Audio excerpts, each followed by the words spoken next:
கடகம் ராசி பலன் 2025 தமிழ் புத்தாண்டு பலன்.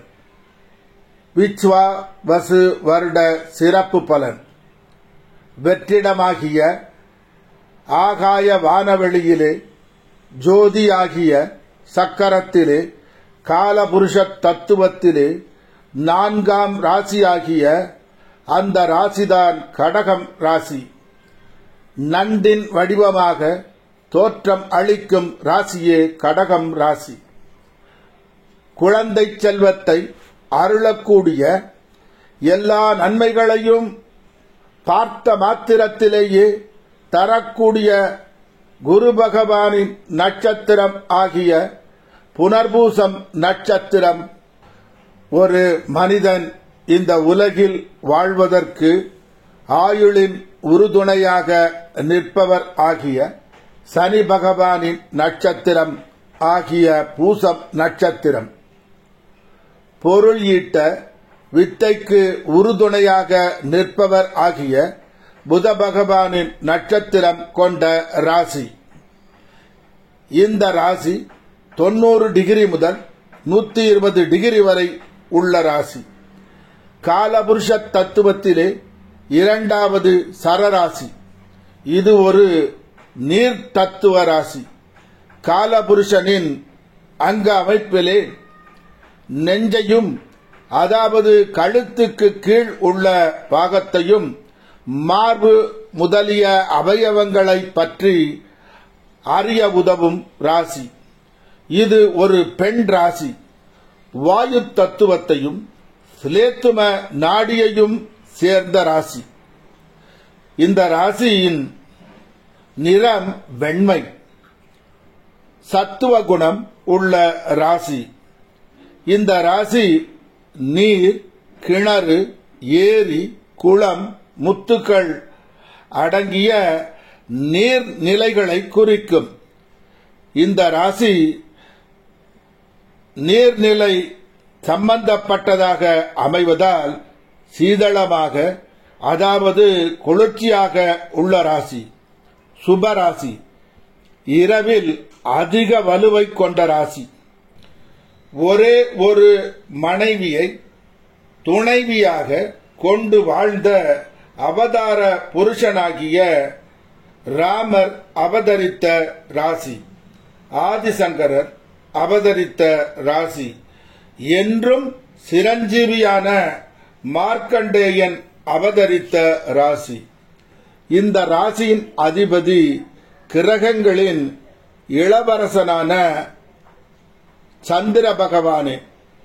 ஞாபக சக்தி அதிகம் உண்டாக்கும் ராசி. எதையும் கூர்மையாக பார்க்கும் ராசி. பற்று அதிகம் உடையவர். எதையும் சகித்துக் கொள்ளும் தன்மை. இறைவனிடத்திலே பக்தி, கலைகளிலே ஆர்வம், சாந்த குணம், அமைதியாக இருத்தல், எதையும் காப்பாற்றும் தன்மை, மேலோரிடத்தில் மதிப்பு, மரியாதை, நீதிக்கு தலை வணங்கும் தன்மை, நேர்மையாக வாழ நினைக்கும் தன்மை அதிகம் உள்ளவர். இந்த ராசியில் பிறந்தவர் காலம் தவறாமல் காரியத்தை முடிப்பதில் முதன்மையானவர். கடினமான காரியத்தையும் சுலபமாக மாற்றும் ஆற்றல் அதிகம். முயன்று முயன்று வெற்றியை அடைவார்கள். லட்சிய புருஷர்கள். துரிதமாக செயல்படுபவர்கள். எதிர்ப்புகளை பொருட்படுத்தாது செயல்படுபவர்கள். உள்ளுக்குள் பயம் ஒரு மூலையில் இருக்கும். எல்லோரிடமும் சீக்கிரமாக பழகிவிடுவார்கள். பல விதத்திலும் ஆலோசித்து முடிவுக்கு வருபவர்கள். உணர்ச்சி வசப்படும் தன்மை அதிகம் இருக்கும். எதையும் முன்கூட்டியே யூகித்து உணரும் சக்தி அதிகம். அடிக்கடி கற்பனை உலகிலே மிதப்பவர்கள். பழைய ஞாபகங்களை எண்ணி எண்ணி சுகம் காண்பவர்கள். சுறுசுறுப்புக்கு சொந்தக்காரர்கள், காரியத்தை சாதிக்கும் வல்லமை படைத்தவர்கள்.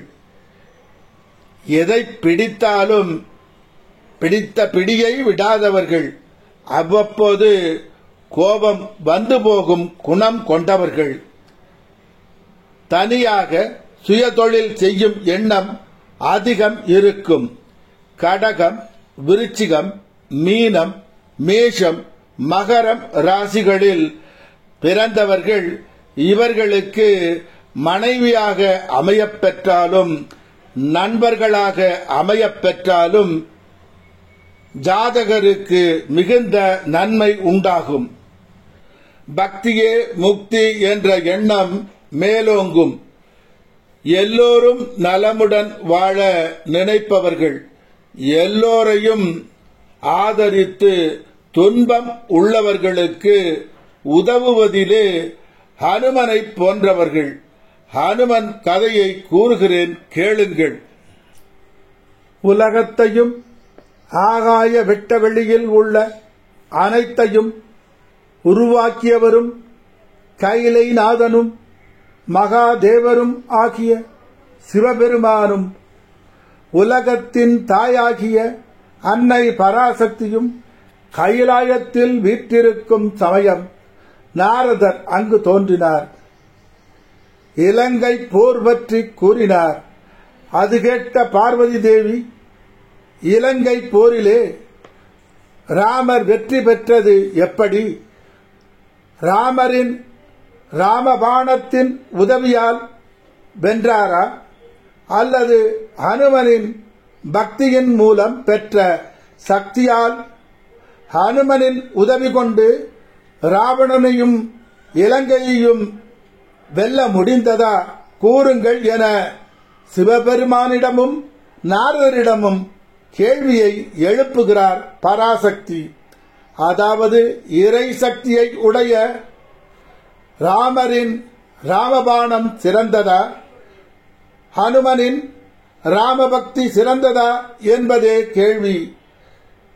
சிவபெருமான் பக்திதான் சிறந்தது. அனைத்து இறைவர்களும் இறை சக்தியை உடையவர்களும் பக்தனின் பக்திக்கு கட்டுப்பட்டவர்கள்தான் என்று கூறுகிறார் சிவபெருமான். அதை ஏற்க மறுத்த பராசக்தி சோதித்து பார்க்க எண்ணி அவரின் சக்திகளில் ஒன்றான மகா சக்தியை மாயா சக்தியை அழைத்து சோதிக்கும்படி கூறுகிறார். இதற்கு யாரை தேர்ந்தெடுக்கலாம் என எண்ணும் சமயம் நாரதர் யயாதி மன்னன் சிறந்த ராமபக்தன், அவனை வைத்து சோதித்து விடலாம் என கூறுகிறார் நாரதர். பராசக்தியின் சக்தியாகிய மாயாசக்தி காசியின் அரசனான யயாதி மன்னன் ஆளும் நாட்டில் உள்ள மக்களுக்கு துன்பத்தை, பயத்தை, நஷ்டத்தை உண்டு பண்ணுகிறது மாயசக்தி. யயாதி மன்னன் பிரச்சனையை தீர்க்க மாயாசக்தியுடன் போர் புரிகிறார்.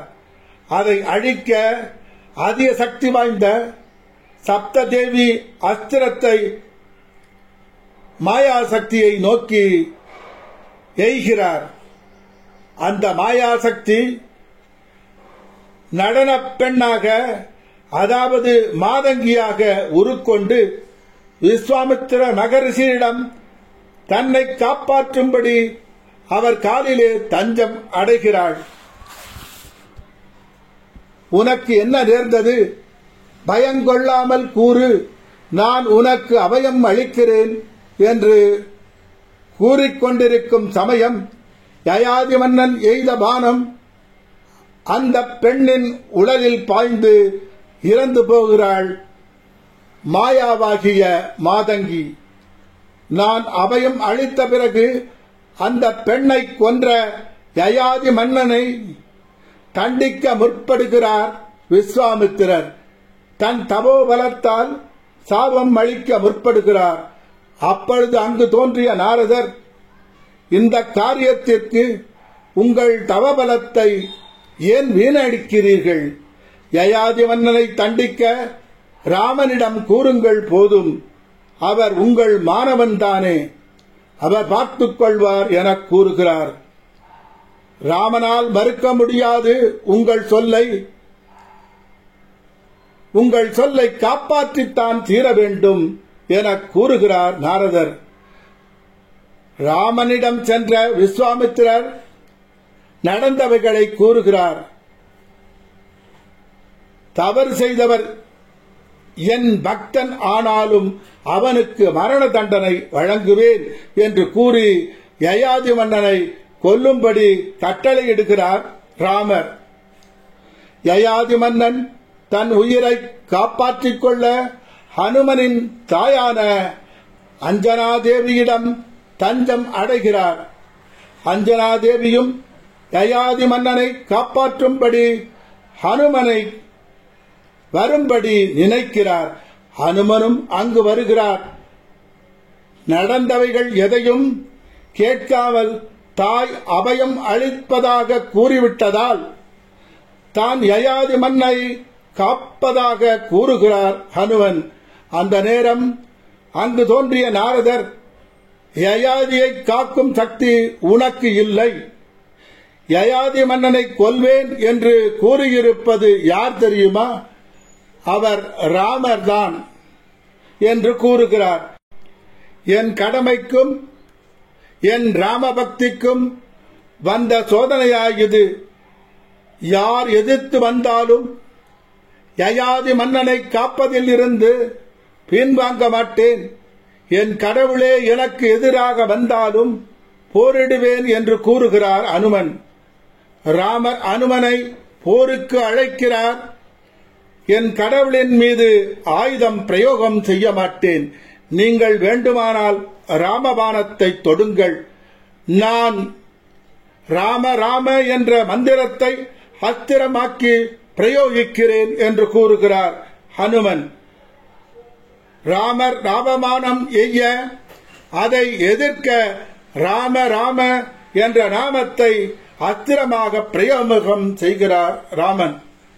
ராமர் ராமபாணம் எய்ய அதை எதிர்க்க ராம ராம என்ற நாமத்தை அஸ்திரமாக பிரயோகிக்கிறார் ஹனுமன். உலகமே பிரளய காலம் ஆகிறது.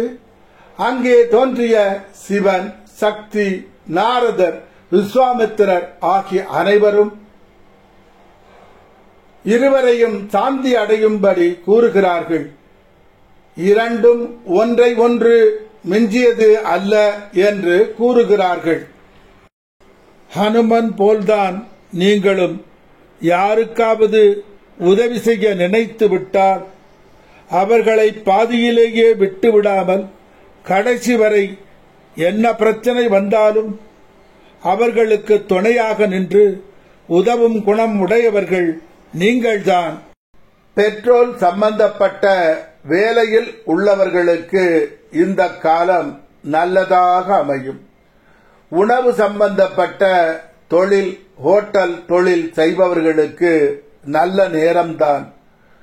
ஓவியர்களுக்கு புகழ் அடையும் காலம். பாதுகாப்பு துறையில் உள்ளவர்களுக்கு பதவி உயரும் காலம். குறைந்த வேலை, பெரிய லாபம் அடையும் நேரம். அரசியலில் உள்ளவர்கள் மக்களை ஆளும் நேரம். கார்மெண்ட்ஸ் தொழிலில் உள்ளவர்கள் பணம் குவிக்கும் நேரம். கால் டாக்ஸி நடத்துபவர்களுக்கு வெற்றியை தரும் நேரம். ஸ்பேர் பார்ட்ஸ் வியாபாரம் முன்னேற்றம்தான். கான்ட்ராக்ட் வேலை கச்சிதமாக யோகமாக அமையும் நேரம். சூடான சுவையான உணவு உண்பதில் சமத்தர் நீங்கள். டிராவல் தொழில் செய்பவர்களுக்கு யோகமான காலம். அழகு பொருட்கள், ஆடம்பர பொருட்களை சேர்த்து இல்லத்தை அழகுபடுத்துவதில் சமர்த்தர்கள். ராசியாதிபதி சந்திரன் ஆவதால் வளர்பிறையில் சுபர், தேய்பிறையில் பாவர். உச்சம் பெற்ற சந்திரனால் உயர்வுதான். குட்டையை குழப்பினால்தான் மீன்பிடிக்க முடியும் என்பது இவர்களுக்கு தெரியும். வீணான வீராப்பை தவிர்த்தல் உயர்வுதானே. திங்கட்கிழமை, செவ்வாய்க்கிழமைகள் பெரும்பாலும் நன்மையை தரும். சித்திரை மாதம், வைகாசி மாதம், புரட்டாசி மாதம், மார்கழி மாதம் அதிகமான அதிர்ஷ்டமான மாதங்கள் ஆகும். அதாவது 14/4/2025 முதல் 14/5/2025 வரை உள்ள காலம், 15/5/2025 முதல் 14/6/2025 வரை உள்ள காலம், 17/9/2025 முதல் 17/10/2025 வரை உள்ள காலம், 16/12/2025 முதல் 14/1/2026 வரை உள்ள காலம் அதிகமான அதிர்ஷ்டமான மாதங்கள் ஆகும். திட்டமிட்டு செலவு செய்வதில் சிறந்தவர்கள். சில நேரங்களில் அவநம்பிக்கை தோன்றும். அதை தவிர்த்து விடுங்கள். கோபத்தை ரகசியமாக வைத்துக் கொள்ளுங்கள், வெளியில் காட்டாதீர்கள். 2ஆம் எண்ணும் 7ஆம் எண்ணும் அதியோகம் தரும். கூட்டு எண் 2 வருவதும் 7 வருவதும் நன்மையே.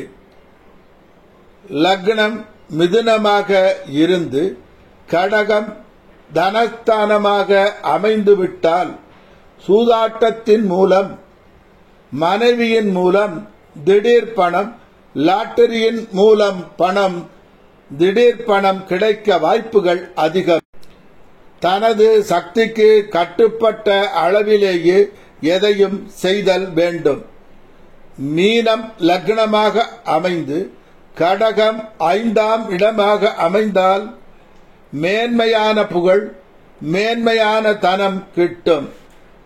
லக்னம் கன்னியாக அமைந்து கடகம் லாபஸ்தானமாக அமையப் பெற்றால் வெளிநாட்டில் வாழும் யோகம் தரும்.